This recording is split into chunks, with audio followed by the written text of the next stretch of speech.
So it's been nearly 3 years since the PlayStation Vita was announced to an incredible reception, and in that time the gaming space and the PlayStation Vita's ecosystem has changed dramatically.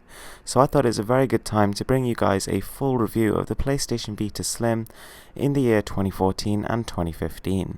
So we're going to start with the build of the device. Now the PlayStation Vita, the original model, was probably the more solid out of the two. It was pretty much pure glass on the outside and it was very sturdy. The Vita Slim, on the other hand, is nowhere near as much.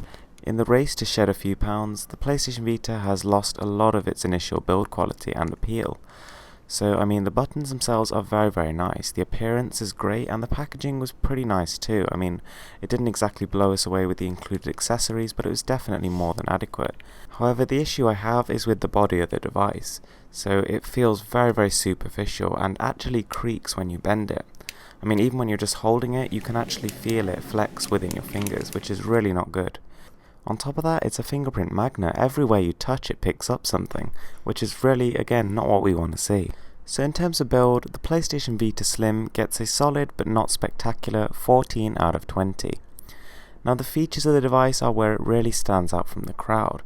So it's been designed around a mobile OS, meaning that it can actually access a lot of what your mobile can. For example, there's Facebook, Twitter, YouTube, email, and there's all sorts of different apps which use various features such as GPS, accelerometers, the touchscreen, the back touchscreen, and dual cameras as well. So in terms of features, the PlayStation Vita is absolutely brimming.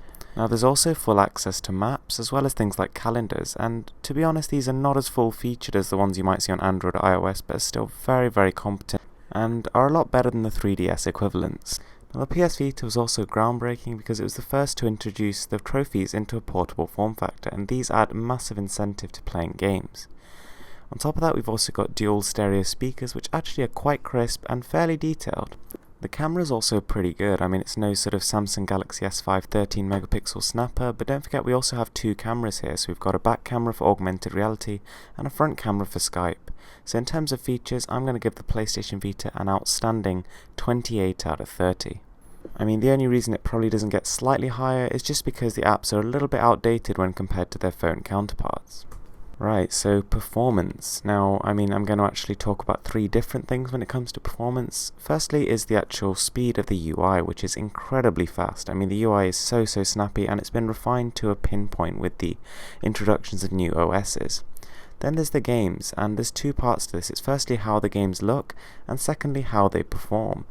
Now, I think the PlayStation Vita is the first console where the claim that you can have true console gaming on the go is finally valid. For example, with the PlayStation Portable, it was only really getting cut-back ports, whereas the Vita is the first time where we've really had some true multi-platform games. Things like Borderlands 2 and Rayman Legends, and these games are just absolutely stunning to look at.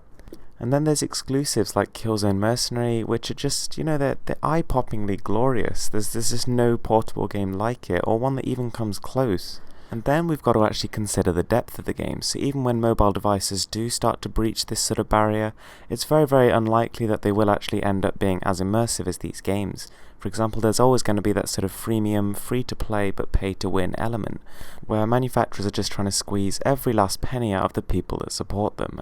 And the PlayStation Vita is brimming with really deep titles, games like Borderlands 2, Persona 4 Golden, and there's all those PlayStation Portable games as well, like we've got Persona 3 Portable, we've got Monster Hunter Freedom Unite, we've got God of War, Chains of Olympus, and the list just goes on. One thing I did notice is that loading times can be quite long, and this, along with the often poor frame rate of Vita titles, can be a little bit off-putting. Games that would otherwise be very strong, like the God of War collection, have just been totally messed up by the bad frame rate. But I think that, because of how impressive a lot of the games look and the sheer diversity, this can be overlooked. So in terms of performance, I'm going to give the PlayStation Vita a 43 out of 50. This takes the overall score to a whopping 85 out of 100, so the Vita really is something that you have to buy.